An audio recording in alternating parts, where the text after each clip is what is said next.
And the next panel is, I show as my presenters, Walter Helvin, Bethany Zhao, and Gracie Kim. Welcome to all three of you.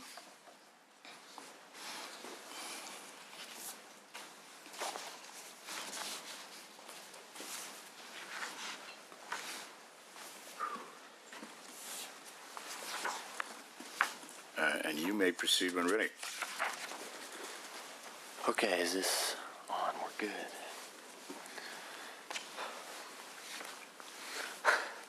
Don't Hello. be nervous. Welcome. Lindsay. Thank you. We're here to learn, so please proceed.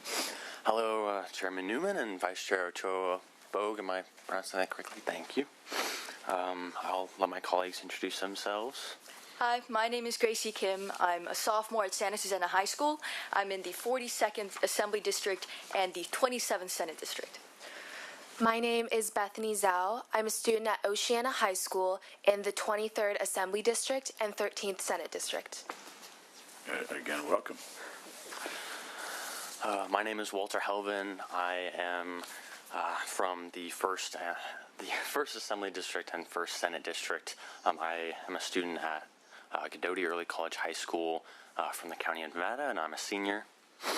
I come from a rural community in Northern California and have experienced the effects of environmental justice myself in a region dominated by mismanaged forests and the severe effects of long-term drought in this state and across the western states. We experience the adverse effects of living with a disproportionately large wildfire risk. This negatively impacts my own education and the education of my peers, as we are forced to worry about our own safety and the safety of our friends and our family when we're trying to live our lives and attend school.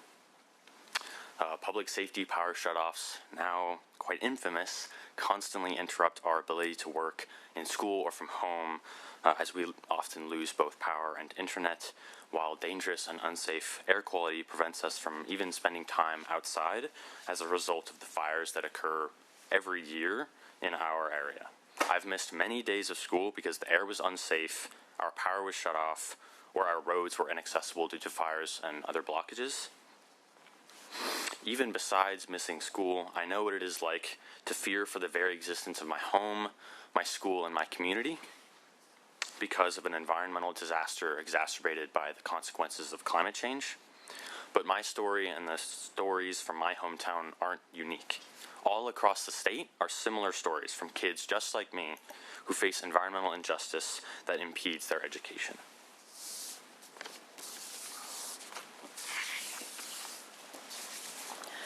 All of these students have a shared commonality in their school experiences: a lack of initiative, care, and understanding for environmental issues, a tendency to place environmental concerns on the back burner as the last priority.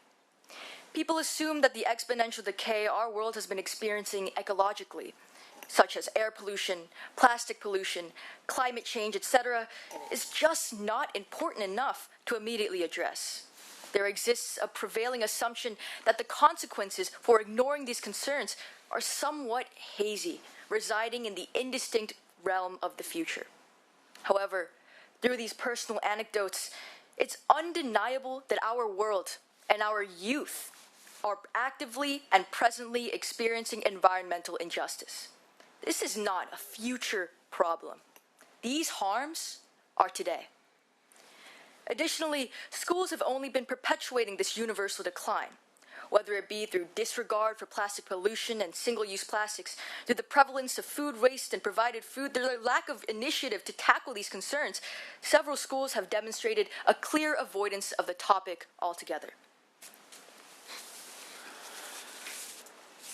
However, despite this lack of action on the climate, schools present an opportunity to become a hub for building climate resilience in their local community. Schools are a universal aspect of almost every community across the state, across the country. Students grow up in the school system. They spend their lives in school. Parents often have to be responsible for taking their kids to school, to sports, extracurriculars, and all of their other activities, while many community members and educators spend their lives working for and with our schools. Our California public schools are a focal point for change in many communities and present a viable opportunity to effect positive change in areas of the state that have been treated unjustly and feel ignored and mistreated by our state government. Truly empowering communities starts by involving citizens where they are most comfortable and using schools as a base of power, which could lead to building better, more trusting relationships with the rest of our state and local government. Achieving this is the first step towards creating environmental justice and successfully strengthening all of our communities to be climate resilient. This leads us to our proposal. Already existing in the education system are a variety of boards, committees, commissions, etc., all of which oversee many different things and have different responsibilities. However, in order to effectively address environmental and environmental hazards, we propose the creation of environmental justice committees at the school district level. These committees will fit into the existing structure and hierarchy of the education system rather than acting as an additional or completely new form of bureaucracy. In California, an alarming 562,442 tons of waste flood our schools each year. What's more, approximately half of this waste is a potential gold mine. Organic materials like paper, cardboard, and uneaten cafeteria food can be recycled and reused for a brighter future. Additionally, 43% of schools bear seemingly benign environmental risks, including mold, compromised air quality, and contaminated playgrounds. In reality, though rarely addressed as a serious issue, these risks translate into real tangible consequences. Respiratory illness, academic setbacks, attendance, and a decline in physical activity among students. Climate-driven changes in air quality are estimated to increase annual cases of child asthma between 4 and 11%, respectively.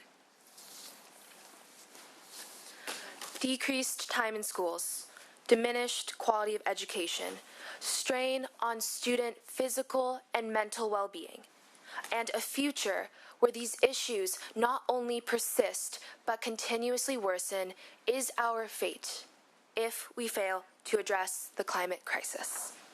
The Environmental Justice Group of Sable proposes the establishment of school district sustainability committees to transform this future of struggle into hope.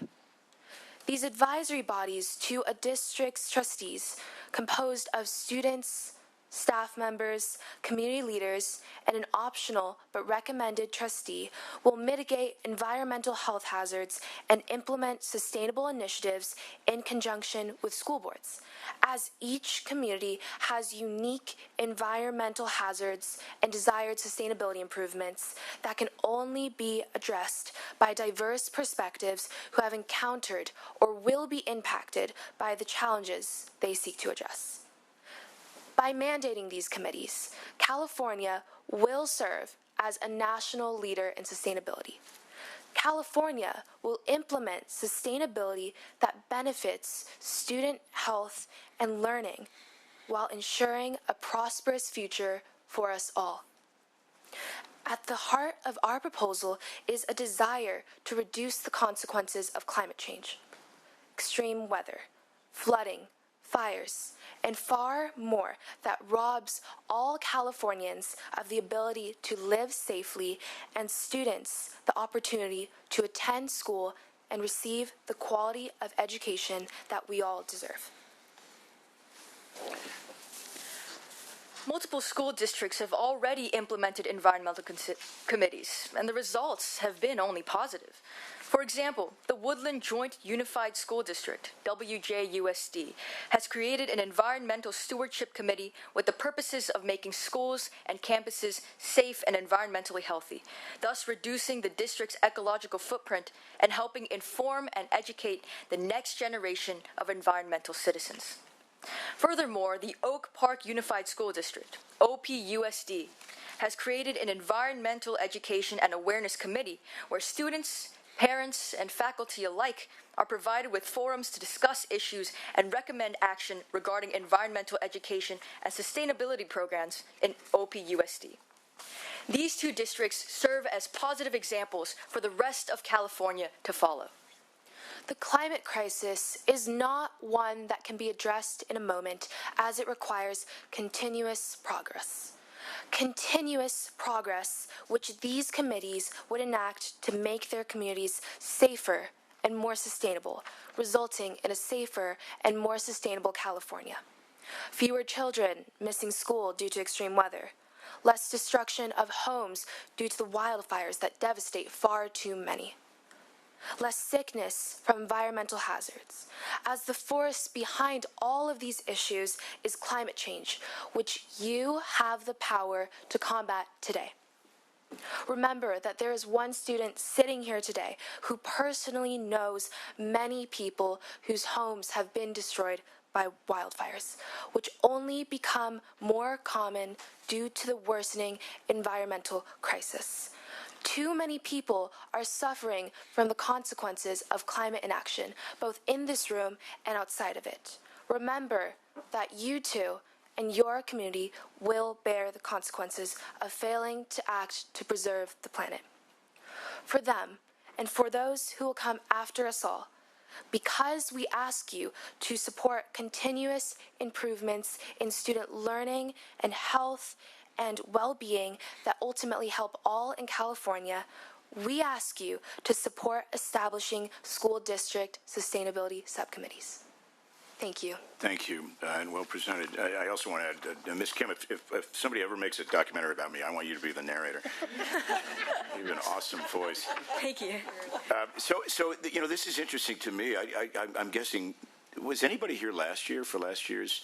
Probably not, right? It's like every year. So you were. So I don't know if you remember last year, we actually had a fairly long discussion about modifying the California School Safety Plan regime, and in that case, it was about better communicating all the provisions and processes to communities.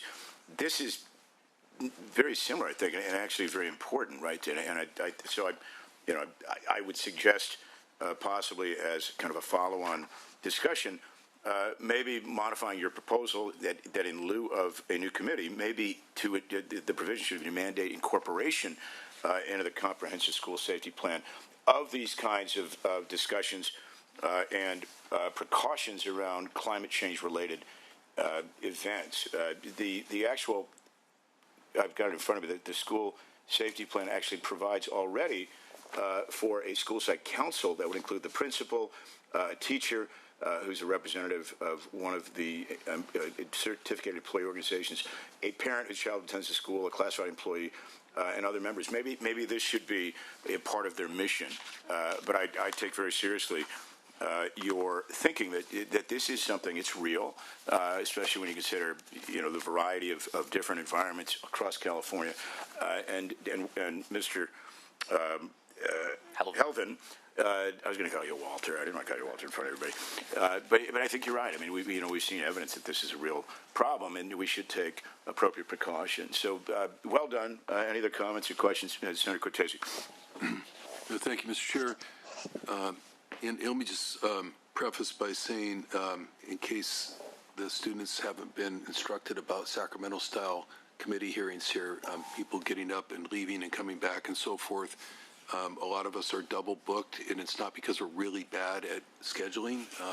It's just that at times we're actually, not today necessarily, but in 3 committees literally at the same time. It would be like if you were assigned in school to 3 classes at the same time, so you just keep bouncing.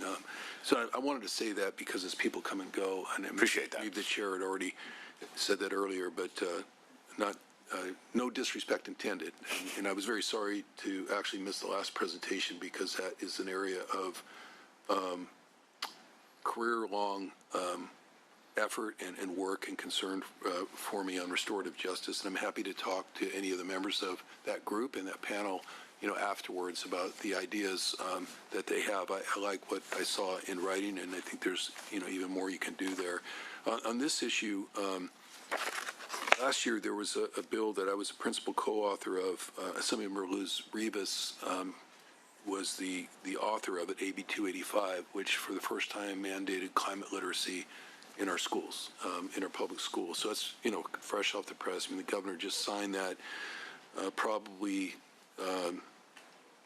well, I know when he signed it in October, but I'm not sure when you were doing all the research on this. But just as another point of connectivity, it may be that setting up these school-based and or district-based councils, again, which I really believe in, I think this has been a common thread with all the panels, is, let's get back to site-based decision-making. Let's let local parents and teachers and administrators, of course, but let them convene and figure out, how to, in essence, apply or tweak policies to the environment they're in. Compton is not necessarily always going to be in the same kind of perimeter environment on issues, environmental issues or other issues as Humboldt, for example. So you've got to allow some latitude there.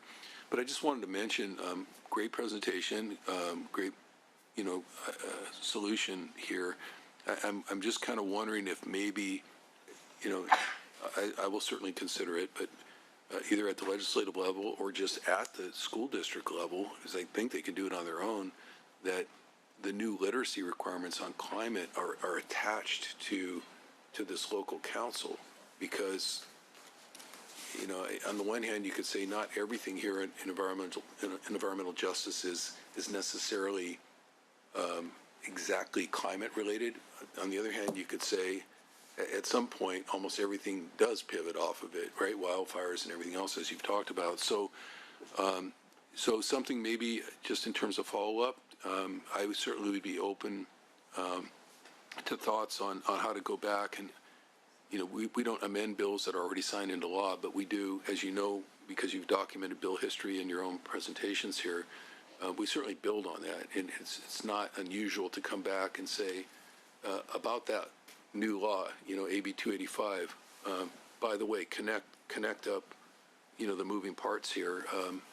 We should have local school environmental justice councils that are informing the climate literacy that's taught in these, in each school in the school district, depending on how teachers and parents and students there would like to see that done.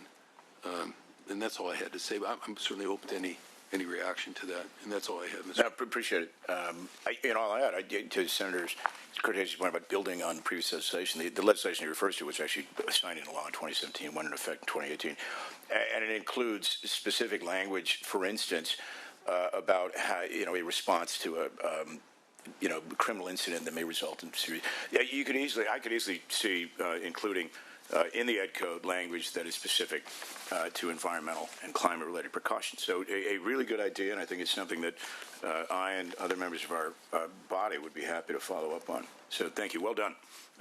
Thanks very much. Next Thank panel. you so much. Thank you. Thank you. Next up, panel 6, and the topic there is awareness and access